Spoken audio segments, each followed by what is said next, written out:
भाई जो बुढ़ापेରେ ସାହାରା କରିକି ଯେଉଁ ଭିଡ଼ିଓ ବନାଉଛନ୍ତି 70-80 ବର୍ଷର ସବୁ ବୟସ୍କ ଲୋକମାନେ ଆସିକି କିଏ କହୁଛନ୍ତି ମୋର ଏଇଟା ଗୋଟେ ଇନକମ୍ର ମାଧ୍ୟମ ହେବି, ସେଲ୍ଫ ଇଣ୍ଡିପେଣ୍ଡେଣ୍ଟ ହେବି, କିଏ କହୁଛି ମୋର ବୁଢ଼ାପେରେ ସାହାରା, କ'ଣ ସବୁ ଆସି କରିଦେଉଛନ୍ତି। ଲୋକମାନେ ବି ଦେଖିକି ପୁରା ଖୁସି ପାଗଳ ହେଇଯାଉଛନ୍ତି।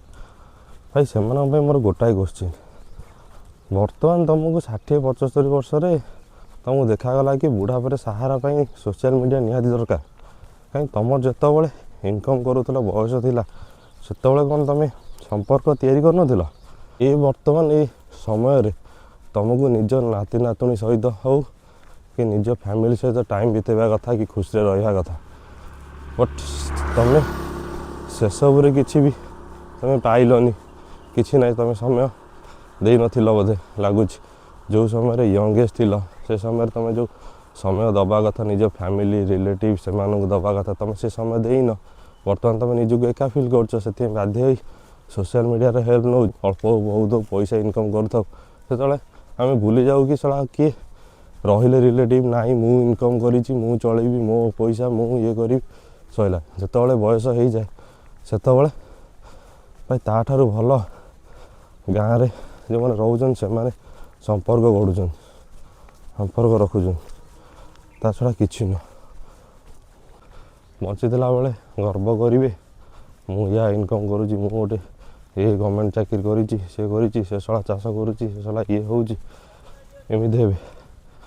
ଲାଷ୍ଟକୁ ଏ ବୁଢ଼ା ପିଲା ବେଳକୁ ପାଖରେ କେହି ନାହାନ୍ତି ସାରା ଦେବା ପାଇଁ। ନାତି ନାତୁଣୀଙ୍କ ମୁହଁ ଦେଖିପାରୁନ, ଶଳା ସେଇ ବୟସରେ ତୁମେ ନାତି ନାତୁଣୀଙ୍କ ସହିତ ଖେଳ କୁଦ କରିଥାନ୍ତା, ତୁମର ସମୟ କୁଆଡ଼େ ଜଣା ପଡ଼ୁନଥାନ୍ତା, ପଳେଇଥାନ୍ତା। ତୁମେ ବର୍ତ୍ତମାନ ଆସି ସୋସିଆଲ ମିଡ଼ିଆ କରୁଛ ବୁଢ଼ା ପିଲା ସାହାରା। କାହିଁ ତୁମ ପୁଅ ଝିଅ କେହି ପାଖରେ ରହୁନାହାନ୍ତି, ତୁମକୁ ସାହାରା ଦେବା ପାଇଁ କେହି ନାହାନ୍ତି ନା, ସେମାନେ ତ ତୁମକୁ ନେଇକି ପାଖରେ ରଖୁନାହାନ୍ତି। କାହିଁକି ରଖୁନାହାନ୍ତି ସେ ରିଜିନ୍ କେବେ ନିଜ ମନକୁ ପଚାରିଛ?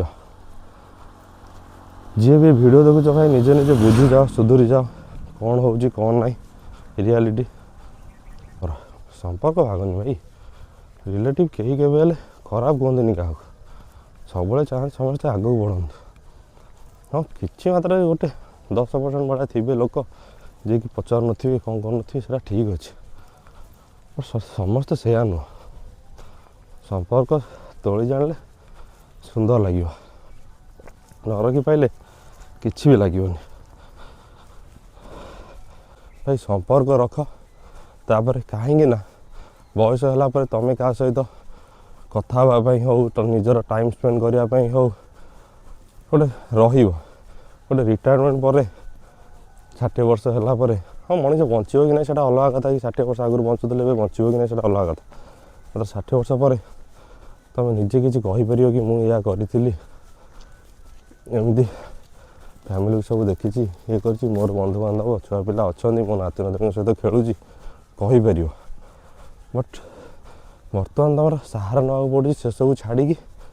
କ'ଣ ନା ମୁଁ ସୋସିଆଲ ମିଡ଼ିଆକୁ ଆସିଲି, ନିଜକୁ ଏକା ଫିଲ୍ କରୁଛି, ଇଏ କରୁଛି, ଭିଡ଼ିଓ କରିଦେବି। ଆମେ ବି ଶଳା ଚୁତିଆ ପାଗଳ। ଭାଇ ଯେତେବେଳେ ତୁମର ଏଜ୍ ଥିଲା ସେତେବେଳେ ତୁମେ କ'ଣ କରୁଥିଲ? ସମ୍ପର୍କ କାହା ସହିତ ରଖିନଥିଲ ନା କ'ଣ? ଆଉ କିଛି ନୁହଁ।